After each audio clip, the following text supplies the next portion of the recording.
prévia da inflação fica em 0,08% ao mês em agosto. O dado foi divulgado hoje pelo IBGE. Começa em todo o Brasil a aplicação da dose zero da vacina contra o sarampo. Crianças de 6 a 11 meses devem receber a dose extra. Comissão de Constituição e Justiça volta a discutir a reforma da Previdência no Senado. MP da Liberdade Econômica é aprovada e agora vai para a sanção do presidente Jair Bolsonaro. Universidade do Paraná promove discussão e conscientização sobre a violência doméstica. E você confere as últimas informações do Papa trazidas pelo nosso correspondente Silvonei José, direto de Roma. Essas e outras informações você acompanha a partir de agora aqui no Jornal Boa Notícia.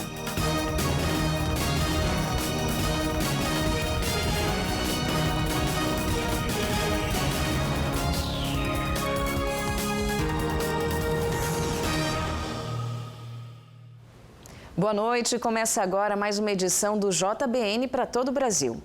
O Índice Nacional de Preços ao Consumidor Amplo 15, o IPCA 15, considerado uma prévia da inflação, teve uma variação de 0,08%, taxa muito próxima do 0,09% registrado em julho. No acumulado do ano, o IPCA 15 tem alta de 2,51% e no acumulado de 12 meses a variação é de 3,22%. Essa taxa é um pouco abaixo do 3,27% registrados no acumulado de 12 meses fechados em julho. Em agosto do ano passado, a taxa foi de 0,13%. Os dados foram divulgados hoje pelo Instituto Brasileiro de Geografia e Estatística, o IBGE. Dos 9 grupos pesquisados, 4 apresentaram deflação. Transportes registraram queda de 0,78%. Vestuário recuou 0,07%. Alimentação e bebidas, queda de 0,17%. Saúde e cuidados pessoais, 0,32%. O destaque das altas foi o grupo da habitação, com 1,42%. Artigos de residência subiram 0,82%. Setor de comunicação teve alta de 0,44%. As despesas pessoais ficaram 0,27% mais caros. E o grupo educação teve aumento de 0,07%. No grupo transportes, o maior impacto foi o preço da gasolina, que caiu 1,88%. O etanol também registrou queda, 1,09%. O óleo diesel recuou 1,7% e o gás veicular 0,07%. Já as passagens aéreas apresentaram queda de 15,57% após altas de 18,98% em junho e de 18,10% em julho. O gás de botijão teve queda de 0,42% após a redução de 8,17% nas refinarias em 5 de agosto. A alimentação no domicílio teve queda de 0,45%, influenciada pelo preço do tomate, que caiu 14,79%, da batata inglesa, 15,09%, das hortaliças e verduras, 6,26% e do feijão carioca, 5,61%. As frutas subiram 2,87% e a cebola 15,21%. Das 11 cidades pesquisadas, 6 apresentaram deflação de julho para agosto. O menor índice foi registrado em Goiânia, com queda de 0,29% no mês, reflexo da queda de 5,63% na gasolina no município. O maior índice de agosto foi na região metropolitana de São Paulo, com inflação de 0,31%, influenciado pela alta da energia elétrica. O IPCA 15 integra o Sistema Nacional de Índices de Preços ao Consumidor, que produz índices a partir da coleta de dados em estabelecimentos comerciais e de prestação de serviços. A diferença para o Índice Nacional de Preços ao Consumidor Amplo, IPCA, é o período da coleta dos dados e a abrangência geográfica. A coleta de dados do IPCA 15 de agosto foi feita entre os dias 13 de julho e 13 de agosto. A população que se encaixa dentro do IPCA 15 abrange famílias com rendimentos de 1 a 40 salários mínimos, residentes nas regiões metropolitanas de Belém, Fortaleza, Recife, Salvador, Belo Horizonte, Rio de Janeiro, São Paulo, Curitiba, Porto Alegre, Distrito Federal e o município de Goiânia. E foi iniciada hoje, em unidades de saúde de todo o Brasil, a aplicação da dose zero da vacina contra o sarampo. 11 estados brasileiros já tiveram casos confirmados da doença. Confira agora qual é o público-alvo da campanha iniciada hoje. A nova instrução do Ministério da Saúde indica que crianças entre 6 e 11 meses devem receber a dose zero da vacina. Além desta dose, as crianças receberão mais 2 doses, uma aos 12 meses e outra aos 15 meses de vida. Importante lembrar que entre uma dose da vacina e outra é necessário intervalo de 1 mês. De acordo com o Ministério da Saúde, a inclusão deste grupo para vacinação se deu porque é uma população vulnerável e com riscos de complicações sérias pela doença, como otites, infecções respiratórias e doenças neurológicas. Em casos mais graves, podem provocar a redução da capacidade mental, surdez, cegueira e retardo do crescimento. Nos últimos 90 dias, os estados notificaram mais de 10 mil casos suspeitos de sarampo para o Ministério da Saúde. Desse total, os exames laboratoriais confirmaram casos distribuídos em 11 estados do país e mais de 7 mil casos ainda estão em investigação para verificar se é ou não sarampo. A vacina contra o sarampo é gratuita e faz parte do calendário nacional de vacinação. A dose zero deve ser aplicada em crianças entre 6 e 11 meses. A dose número 1 aos 12 meses de vida com a vacina tríplice viral, que previne sarampo, cachumba e rubéola. E a dose 2 aos 15 meses com a vacina tetraviral, que previne sarampo, rubéola, cachumbo e varicela catapora. A população com até 29 anos deve receber 2 doses da vacina. E para as pessoas que estão no grupo de idade entre 30 e 49 anos, basta ter o registro de uma dose para que sejam consideradas vacinadas. Acima dos 50 anos, a vacina é indicada apenas nos casos de bloqueio vacinal, após a exposição com casos de suspeita da doença ou confirmados. Pessoas imunodeprimidas, mulheres grávidas e menores de 6 meses de idade não devem tomar a vacina. Profissionais da área de saúde devem ser vacinados independente da idade. É importante lembrar que há uma orientação especial para doadores de sangue. Neste período de inverno, as doações de sangue reduzem substancialmente e para que a coleta possa ser realizada, o EMEPAR, que é o Centro de Hematologia e Hemoterapia do Paraná, instrui que é necessário primeiro fazer a doação de sangue para depois tomar a vacina do sarampo. Pessoas que foram vacinadas devem aguardar 30 dias para que estejam liberados para a doação do sangue. E pesquisadores brasileiros trabalham no desenvolvimento de um soro contra o veneno da abelha. A expectativa é de distribuir o novo medicamento até 2022. O soro já está sendo testado em seres humanos e um dos obstáculos para o rápido andamento dos estudos, segundo o veterinário e pesquisador do Vital Brasil, Marcelo Straut, é esperar que os casos aconteçam naturalmente e que sejam perto de onde há o soro. De acordo com o DataSUS, Departamento de Informática do Sistema Único de Saúde, responsável por coletar e processar informações do setor, 50 pessoas morrem por ano no Brasil em decorrência de picadas de abelhas, em sua maioria crianças e idosos. O soro é desenvolvido da mesma forma que os antídotos contra picadas de serpentes, com a extração do veneno. Ao passar por uma placa elétrica na entrada da colmeia, as abelhas recebem ondas tênues de choque elétrico e despejam veneno nessa placa. Após a captação do veneno, ele é injetado na corrente sanguínea de animais, geralmente cavalos, que não se intoxicam com o veneno devido ao grande volume de sangue, 7 vezes maior que o do ser humano. O sistema imunológico do animal produz os anticorpos, que formarão a base ativa do soro. Os testes do soro antiapílico em humanos começaram em 2016 em pacientes que tiveram múltiplas picadas de abelha. As pesquisas e os primeiros testes para se chegar ao soro começaram em 2012. E você sabia que é possível salvar várias vidas através da doação de órgãos? E que mesmo assim muita gente ainda é contra a doação?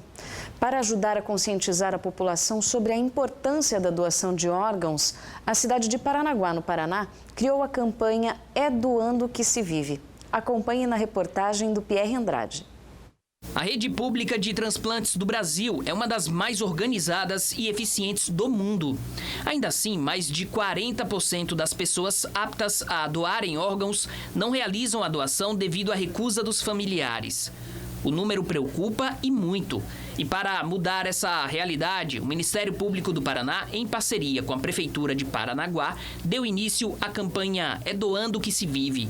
O lançamento aconteceu nesta quarta-feira.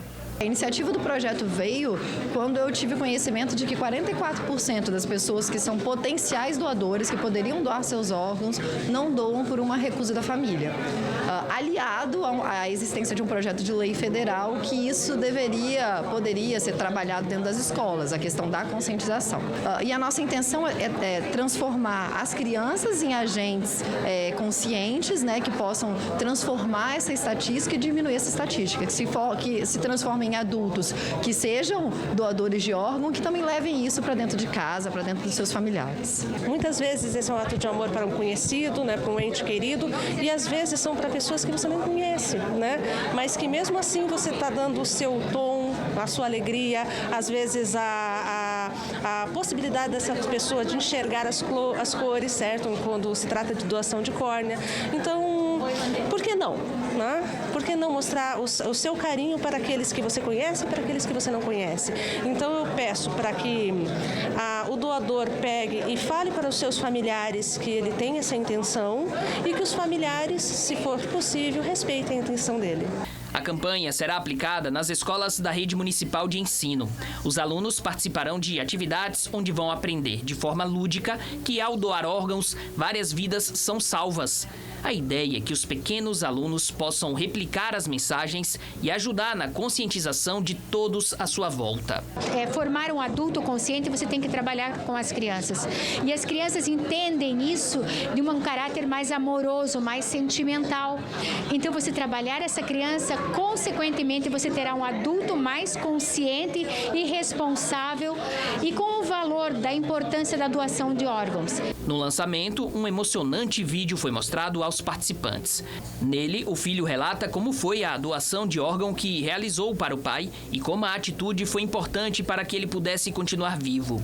A campanha É Doando que se Vive ainda conta com outras ferramentas de divulgação, sendo uma delas um jingle composto pelo cantor Igor Brenaz. Essa doação de órgãos vejo com bons olhos, até para que possa assim, ser divulgado ainda mais na nossa cidade. Nós temos 17 mil alunos, né, que esses projetos vão ser levados para praticamente toda a rede municipal de ensino. Então, parabéns à doutora Camila, parabéns à Vandeci, parabéns à Camila, que é secretária de comunicação. Então, vamos à frente, né? Difundir esses projetos em conjunto com o Ministério Público. E veja, depois do intervalo, a audiência realizada na CCJ do Senado volta a discutir a reforma da Previdência.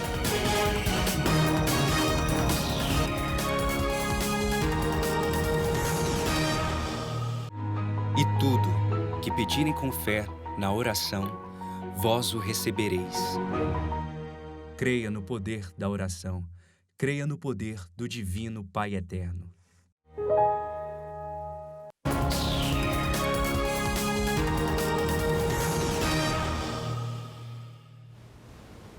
A Comissão de Constituição e Justiça, CCJ, do Senado, promoveu na tarde desta quarta-feira, dia 21, mais uma audiência pública para debater a proposta de reforma da Previdência, a PEC 6 de 2019. Inclusão, justiça, previdenciária, financiamento, falhas no texto da reforma e regras para o benefício de prestação continuada, a BPC, foram alguns dos temas abordados na audiência. A diretora adjunta da Diretoria da Previdência do Servidor Público do Instituto Brasileiro de Direito Previdenciário, IBDP, Thaís Maria Riedel de Rezende Zuba, disse que a reforma precisa pensar nos cálculos de risco para que a Previdência seja equilibrada atuarialmente. Ela apontou que o texto tem um erro técnico de considerar os mesmos cálculos para os benefícios programados e para os não programados, como o afastamento por doença ou aposentadoria por invalidez. Segundo a diretora do IBDP, esse cálculo termina punindo quem adoece ou cai na invalidez, fazendo com que a dignidade humana fique comprometida. Thaís Zuba também citou algumas carreiras que trabalham em situação insalubre, que podem aposentar com 25 anos de trabalho. No entanto, o benefício só será pago na totalidade se houver 40 anos de contribuição. Para Thaís, essa regra é claramente uma injustiça com o trabalhador. Ela acrescentou que uma aposentadoria por invalidez com as novas regras pode ser reduzida em cerca de 45% do valor do benefício e apontou que o texto tem questões que podem ser consideradas inconstitucionais. O presidente da Sociedade Brasileira de Previdência Social, SBPS, José Pinto de Mota Filho, lembrou que a desigualdade social vem aumentando no Brasil nos últimos 4 anos. Ele apontou que a Previdência tem um papel importante na distribuição de renda, mas registrou que a reforma pode aumentar ainda mais a concentração. Mota Filho chegou a prever que alguns itens do texto da proposta serão questionados no Supremo Tribunal Federal, o STF. Para Mota Filho, a questão do financiamento da Previdência também não pode ser esquecida. Ele lamentou o desemprego e a falta de perspectiva na política econômica do país e explicou que, com poucos empregos formais, há menos arrecadação para a Previdência. O presidente da SBPS ainda previu que o próximo governo vai voltar a falar da reforma da Previdência diante da falta de política de financiamento. O senador Jacques Wagner, que presidiu a audiência, reconheceu que as regras previdenciárias devem ser atualizadas, mas cobrou regras de transição e sugeriu mais estudos sobre isenções e novos tributos como forma de incrementar os recursos da Previdência. Para o senador Paulo Paim, a reforma não pode ser apenas para mandar a conta para o trabalhador. Paim sugeriu outras fontes de financiamento, como a tributação sobre lucros e dividendos, e pediu mais debates sobre a reforma. Após um acordo entre as lideranças partidárias do Senado, o plenário derrubou a flexibilização do trabalho aos domingos para todas as categorias. A proposta estava prevista na medida provisória, a MP da Liberdade Econômica, que foi aprovada na noite desta quarta-feira, dia 21. A medida provisória permitiu o trabalho de 3 domingos seguidos por mês, com compensação de folga durante a semana, sem o pagamento dobrado para o fim de semana. A MP da Liberdade Econômica enviada pelo governo ao Congresso reduz a burocracia na hora de abrir um pequeno negócio, já que dispensa licenças e alvarás e traz mais segurança jurídica para essas atividades. Medidas que, de acordo com o senador Flávio Bolsonaro, do PSL, vão descomplicar a vida do pequeno empreendedor e gerar mais empregos no país. Já senadores da oposição, que comemoraram a retirada dos domingos do texto, criticaram o trecho da MP que autoriza ações de desmatamento automático por empreendedores, caso o órgão do meio ambiente venha atrasar a emissão de licenças ambientais. O senador Fabiano Contarato, do Partido Rede, que costurou o acordo com governistas e oposição, lamentou a manutenção do artigo. A MP da Liberdade Econômica não precisa voltar para a Câmara porque os parlamentares suprimiram os trechos. Então, na prática, consideram que não houve modificação no texto principal. A proposta agora segue para a sanção do presidente Jair Bolsonaro. Na Universidade Federal de Matinhos, no litoral paranaense, foi realizado um encontro para debater a violência doméstica e familiar contra mulheres. Confira na reportagem do Michel Moreira. Em 2018, 1,6 milhão de mulheres foram espancadas ou sofreram tentativa de estrangulamento no Brasil, enquanto 22 milhões de brasileiras passaram por algum tipo de assédio. Dentro de casa, a situação não foi necessariamente melhor. Entre os casos de violência, 42% ocorreram no ambiente doméstico. Após sofrer uma violência, mais da metade das mulheres não denunciou o agressor ou procurou ajuda. Esse foi o tema discutido na tarde desta quarta-feira quinta-feira, no auditório da UFPR Litoral. A roda de conversa contou com a presença da desembargadora do Tribunal de Justiça do Paraná, Lenice Bodesten, que falou da importância do encontro.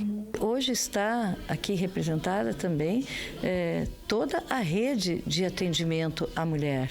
E a nossa coordenação da violência doméstica do Tribunal de Justiça do Paraná, ela tem por finalidade motivar esse enfrentamento, né? Então, é muito importante para a prevenção e para a formulação de novas perspectivas, novas técnicas, novas ferramentas. As medidas protetivas podem ser o afastamento do agressor do lar ou local de convivência com a vítima, a fixação de limite mínimo de distância que o agressor fica proibido de ultrapassar em relação à vítima e a suspensão da posse ou restrição do porte de armas, se for o caso.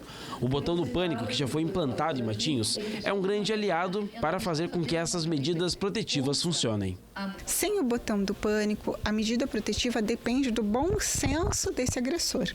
Muitos têm, mas muitos não têm.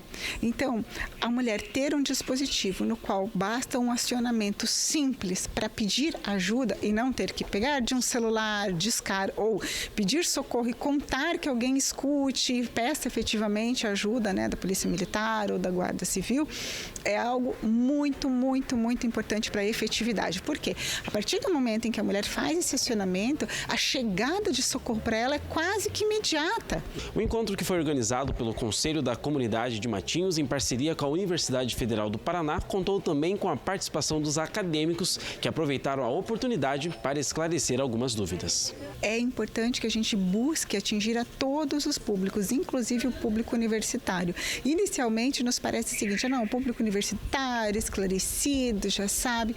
Não, você chega aqui, você conversa com os alunos e você vê que mesmo os alunos têm muitas e muitas dúvidas. E hoje é celebrado o dia de Nossa Senhora Rainha.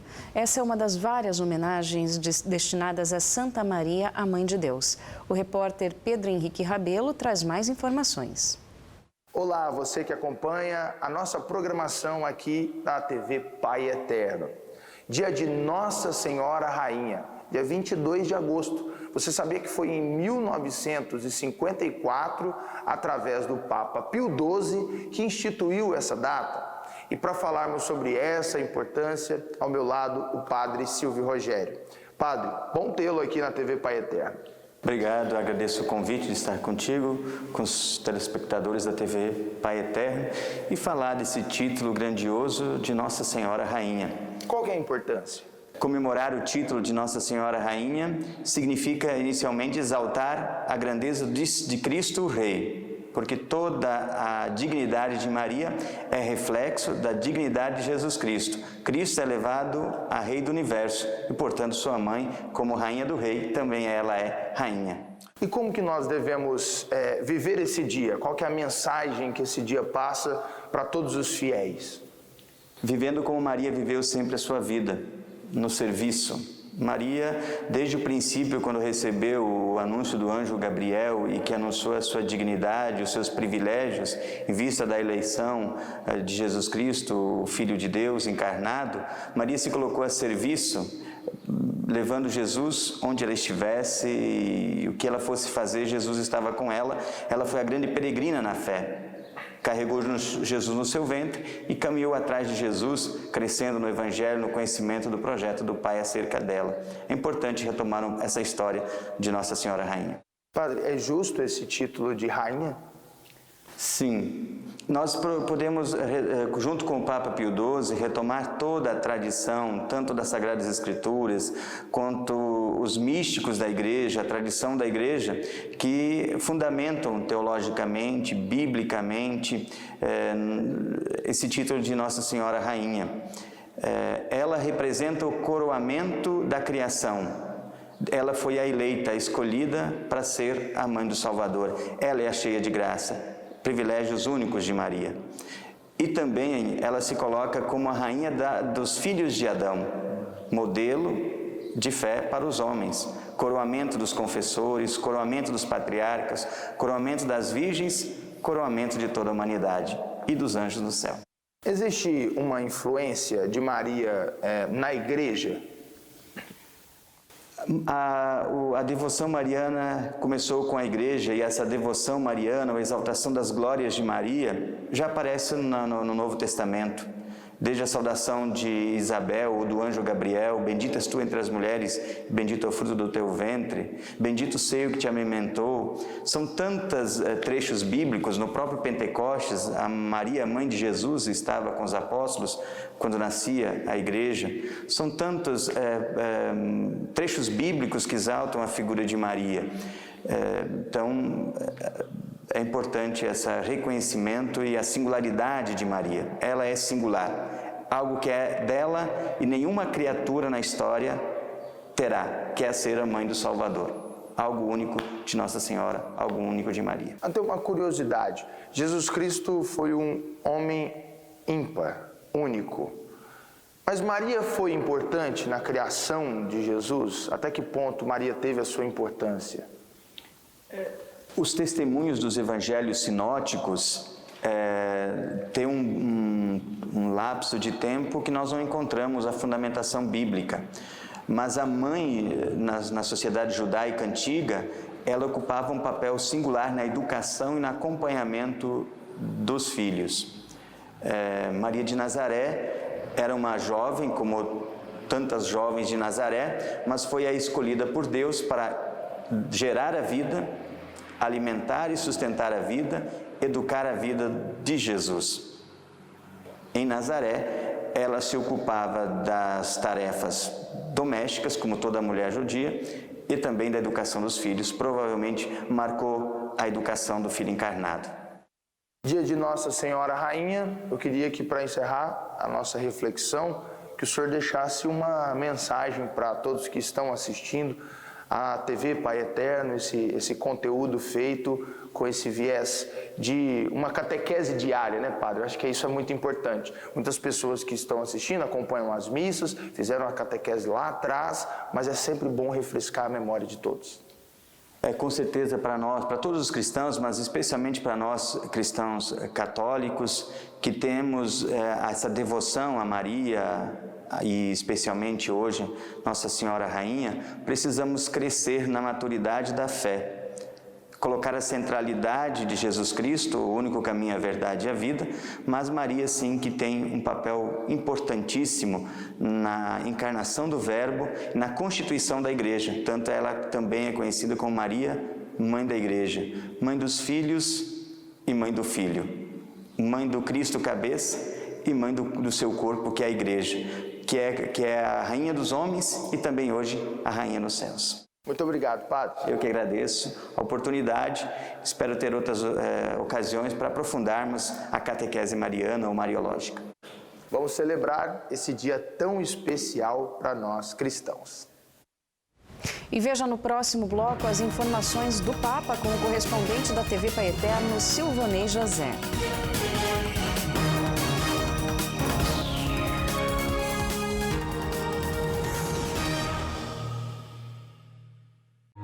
E tudo que pedirem com fé na oração, vós o recebereis. Creia no poder da oração. Creia no poder do Divino Pai Eterno.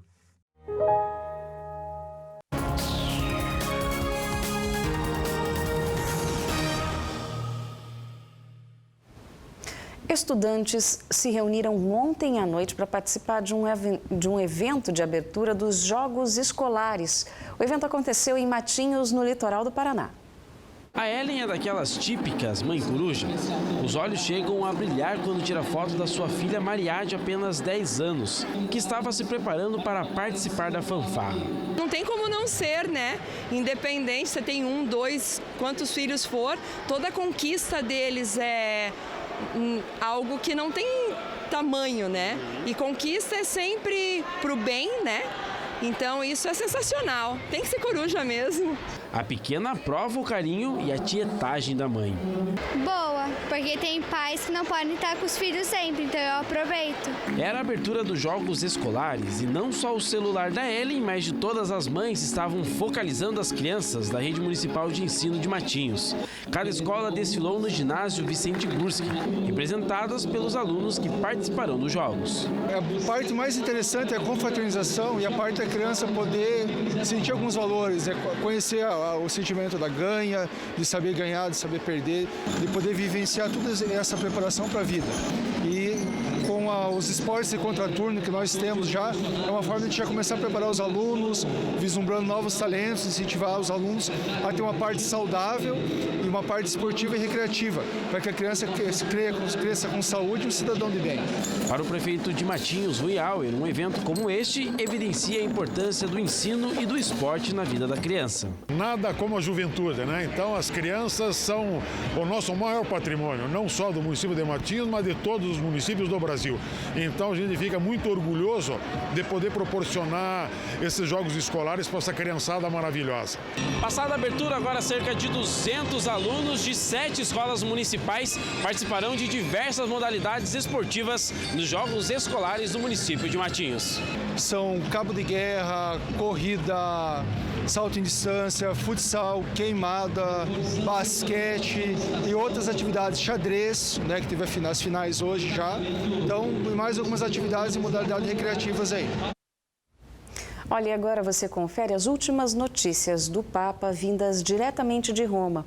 O Silvonei José, correspondente da TV Pai Eterno, é quem traz todos os detalhes para você. Alô, amigos de todo o Brasil. Ontem, quarta-feira, foi dia de audiência geral aqui no Vaticano. E mais uma vez a grande sala Paulo VI foi tomada por mais de 6 mil fiéis e peregrinos de todas as partes do mundo que seguiram com atenção a catequese do Papa Francisco. O pontífice deu prosseguimento ao seu ciclo de catequese sobre os Atos dos Apóstolos e, nesta ocasião, falou sobre a comunhão integral na comunidade dos fiéis.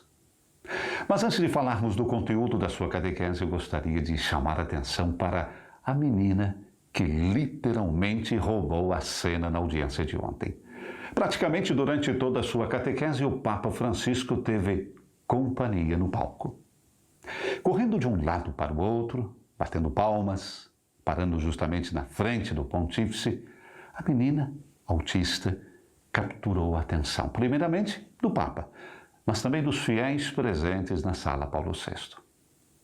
A mãe tentou tirá-la, mas o Papa pediu que ela ficasse livre. Antes de se despedir dos fiéis, Francisco compartilhou uma reflexão. Quem rezou por essa menina? Perguntou. Pela sua família e pelos seus pais. Quando vemos uma pessoa que sofre, devemos rezar. Já em sua catequese, o Santo Padre comentou a comunhão integral na comunidade dos fiéis e afirmou: uma vida marcada somente em tirar proveito e vantagem das situações em detrimento dos outros provoca inevitavelmente a morte interior. Falando da comunidade cristã, recordou que a mesma nasce da efusão do Espírito Santo e cresce graças ao fermento da partilha entre os irmãos em Cristo. Trata-se de um dinamismo de solidariedade que edifica a igreja como família de Deus, onde a experiência da coinonia é um elemento central, explicou ainda Francisco. Coinonia é essa palavra grega que significa colocar em comum, partilhar, comungar, e refere-se, antes de tudo, à participação no sangue, no corpo de Cristo, que se traduz na união fraterna e também na comunhão dos bens materiais. Francisco deu a indicação, então, para saber se nós somos bons cristãos e se temos um coração convertido. O sinal de que o seu coração se converteu é quando a conversão chegou ao bolso. Ou seja, ali se vê se uma pessoa é generosa com os outros, se ajuda os mais pobres, quando toca o próprio interesse. Quando a conversão chega ali, está certo de que é verdadeira. Os fiéis têm um só coração e uma só alma, e não consideram propriedade própria aquilo que possuem, mas colocam tudo em comum. Por esse motivo, recordando os primeiros cristãos, nenhum deles passava por dificuldade. Francisco, então, enalteceu os muitos cristãos que fazem voluntariado, que compartilham o seu tempo com os outros. Essa coinonia ou comunhão se configura, então, como a nova modalidade de relação entre os discípulos do Senhor. O vínculo com Cristo instaura um vínculo entre irmãos. Ser membro do corpo de Cristo torna os fiéis corresponsáveis uns pelos outros. Ser indiferente, não preocupar-se com os outros, não é cristão, recordou Francisco. Por isso, os fortes amparam os fracos, e ninguém experimenta a indigência que humilha e desfigura a dignidade humana. A hipocrisia, disse ainda Francisco, é o pior inimigo da comunidade cristã, desse amor cristão. Fazer de conta de querer bem, mas buscar somente o próprio interesse. Faltar com a sinceridade da partilha, acrescentou, significa cultivar a hipocrisia, afastar-se da verdade, se tornar egoístas, apagar o fogo da comunhão e destinar-se ao gelo da morte interior. Quem se comporta assim transita na igreja como um turista. Há tantos turistas na igreja que estão sempre de passagem, jamais entram na igreja. É o turismo espiritual que faz com que pensem ser cristãos, mas são somente turistas de catacumbas. Não devemos ser turistas na igreja, mas sim irmãos uns dos outros. O Pontífice concluiu: que o Senhor derrame sobre nós o seu espírito de ternura, que vence toda hipocrisia e coloca em circulação aquela verdade que nutre a solidariedade cristã, a qual, longe de ser atividade de assistência social, é uma expressão irrenunciável da natureza da igreja que, como mãe cheia de ternura, cuida de todos os filhos, especialmente dos mais pobres. E uma notícia que girou o mundo no dia de ontem foi a confirmação da condenação a 6 anos de prisão para o cardeal australiano George Pell. A Corte Suprema de Vitória confirmou a sentença de condenação decretada, recordamos, em fevereiro, no processo em primeiro grau contra abusos sexuais contra menores. Os advogados do purpurado têm agora um prazo de 28 dias para recorrer pela última vez da decisão. Em declaração, a Santa Sé reiterou sua proximidade às vítimas e o empenho em perseguir os membros do clero responsáveis por abusos. A Santa Sé se pronunciou através do diretor da sala de imprensa, Matteo Bruni, reiterando o respeito pelas autoridades judiciárias australianas, como declarado em 26 de fevereiro por ocasião da condenação em primeiro grau, e toma ato da decisão de rejeitar o apelo do cardeal Pell. À espera de conhecer eventuais evoluções do processo judiciário, a Santa Sé recorda que o cardeal sempre reiterou a sua inocência e que é seu direito recorrer ao Supremo Tribunal. Por fim, a Santa Sé confirma, junto à Igreja Australiana, a proximidade às vítimas de abusos sexuais e o empenho, através das autoridades eclesiásticas competentes, a perseguir os membros do clero que sejam responsáveis. Respondendo a perguntas dos jornalistas, Bruni afirmou ainda que a Congregação para a Doutrina da Fé aguarda o resultado final do processo antes de se ocupar do caso.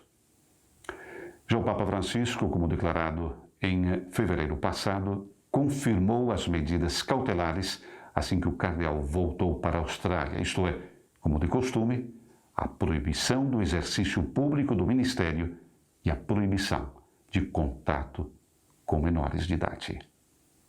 De Roma, para a TV Pai Eterno, Silvana José. Olha, e ajude a fazer o JBN sugerindo boas notícias para a nossa produção. Anote aí os nossos contatos. O telefone tem o DDD 62 e o número é o 35069800. O nosso e-mail é o jbn@tvpaeterno.com.br. Se preferir, você pode acessar o nosso portal no endereço paieterno.com. E é claro que pode falar com a gente por meio das redes sociais. No Facebook é só buscar TV Pai Eterno ou no Instagram, @TV Pai Eterno. Participe com a gente. Muito bem, e assim a gente encerra mais uma edição do Jornal Boa Notícia. Continue acompanhando a programação da TV Pai Eterno. Eu volto com novas notícias amanhã às 8 horas da noite. Até lá!